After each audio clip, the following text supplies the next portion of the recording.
నమస్తే, welcome to cine talkies. టాలీవుడ్లో నందమూరి బాలకృష్ణ, బోయపాటి శ్రీను కలయికను క్రేజీ కాంబో అంటుంటారు. ఇప్పటి వరకు వీరిద్దరూ కలిసి చేసిన సినిమాలు సింహ, లెజెండ్, అఖండ సినిమాలు బ్లాక్ బస్టర్ గా నిలిచాయి. ఈ ఏడాది అఖండ 2తో ఈ కాంబో మరోసారి మన ముందుకు వచ్చింది. 2022లో వచ్చిన అఖండ సినిమాకు ఇది సీక్వెల్. ప్రకృతిని నాశనం చేసే ప్రతి నాయకులకు అఖండ ఎలా బుద్ధి చెప్పాడనేది చూసాం.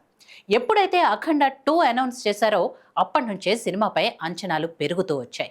బాలయ్యను బేస్ చేసుకొని తన సినిమాల్లో ఎప్పుడు ఓ పొలిటికల్ టచ్ ఇచ్చే బోయపాటి శ్రీను అఖండ 2లో ఏం చూపించారు, సినిమా అంచనాలను అందుకుందా లేదా అనే విషయాలపై ఓ లుక్కేద్దాం. నందమూరి బాలకృష్ణ కెరీర్లోనే అత్యధిక బడ్జెట్తో రూపొందిన సినిమా అఖండ 2. 100 కోట్లకు పైగానే ఖర్చయినట్లు సినీ సర్కిల్స్ చెప్తున్నాయి. బాలయ్యను అభిమానులు, ప్రేక్షకులు మెచ్చేలా ఎలా సిల్వర్ స్క్రీన్ పై చూపించాలో తెలిసిన డైరెక్టర్ బోయపాటి అనటంలో ఎలాంటి సందేహం లేదు. అఖండ విషయానికొస్తే పార్ట్ 1లో అఘోరా పాత్రలో బాలయ్యను ఎలా చూపించబోతున్నారోననే ఎగ్జైట్మెంట్ చివరి వరకు కంటిన్యూ అయింది. దాన్ని నెక్స్ట్ లెవెల్కు తీసుకెళ్లేలా సినిమా ఉండటం, బాలయ్య రోల్ అద్భుతంగా పండటంతో ప్రేక్షకులు ఆ సినిమాకు బ్రహ్మరథం పట్టారు. మరి అఖండ 2లో అఘోరా పాత్రను ఇంకెలా చూపిస్తారు, ఏ పాయింట్ను బోయపాటి చెప్పాలనుకుంటున్నారనే ఆసక్తి అందరిలోనూ ఉంది.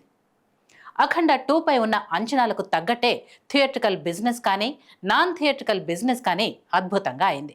ఎక్స్పెక్టేషన్స్తో బిజినెస్ కావటం కొత్తేమీ కాకపోయినా దాన్ని బ్రేక్ ఈవెన్ చేయాలంటే ఛాలెంజింగ్ జాబ్ అనే చెప్పాలి. అసలు అఖండ 2 కథ అంటేనే దాన్ని గమనిస్తే మనకు ట్రైలర్లో బోయపాటి ఓ హింట్ ఇచ్చారు. అఖండ తరహాలోనే ఈ సీక్వెల్లోనూ Balakrishna dual role. Hindupur MLA Muralikrishna పాత్ర ఒకటి. ఇది ప్రజా సమస్యలపై పోరాటం చేసే పాత్ర. అతని అన్నయ్య అఘోరా హిమాలయాలకు వెళ్ళిపోతాడు. తల్లి తాను చనిపోయిన తర్వాత అఘోరానే తలకొరివి పెట్టాలని కోరుతుంది. అతన్ని తీసుకురావటానికి మురళీకృష్ణ కుమార్తె హిమాలయాలకు వెళ్తుంది. అక్కడ ఆమెకు ఎదురైన ఇబ్బందులేంటి, అఖండ ఆమెను ఎలా కాపాడాడు, అఖండను ఆపడానికి విలన్స్ ఏం చేశారనేది తెలుసుకోవాలంటే సినిమా చూడాల్సిందే. ఇక బోయపాటి సినిమాలంటే భారీ యాక్షన్ సీక్వెన్స్తో పాటు కమర్షియల్ ఎలిమెంట్స్, మంచి ఎమోషన్స్ బేస్డ్గా మిక్స్ అయి ఉంటాయి. అఖండ వంటి ఓ కాన్ఫ్లిక్ట్ పాయింట్ను ఆయన డీల్ చేసిన తీరు సింప్లీ సూపర్బ్. ఇప్పుడు అదే స్టైల్లో అఖండ 2ను తెరకెక్కించాడు. మాస్ ఆడియన్స్ మెచ్చేలా బాలయ్యను ఎలా స్క్రీన్పై చూపించాలో ఈ డైరెక్టర్కు బాగా తెలుసు. మరోసారి అది అఖండ 2తో రుజువైంది. బాలయ్యను ద్విపాత్ర అభినయంలో బోయపాటి ఎలివేట్ చేసిన తీరు చాలా బాగుంది. హిమాలయాల్లో వచ్చే ఫైట్స్, బాలయ్య ఉగ్ర రూపంలో చెప్పే డైలాగ్, ఇలా ప్రతిదీ ఆడియన్స్కు చాలా బాగా కనెక్ట్ అయ్యాయి. భారతదేశంలో దేవుణ్ణి ప్రజలు ఎక్కువగా నమ్ముతారు.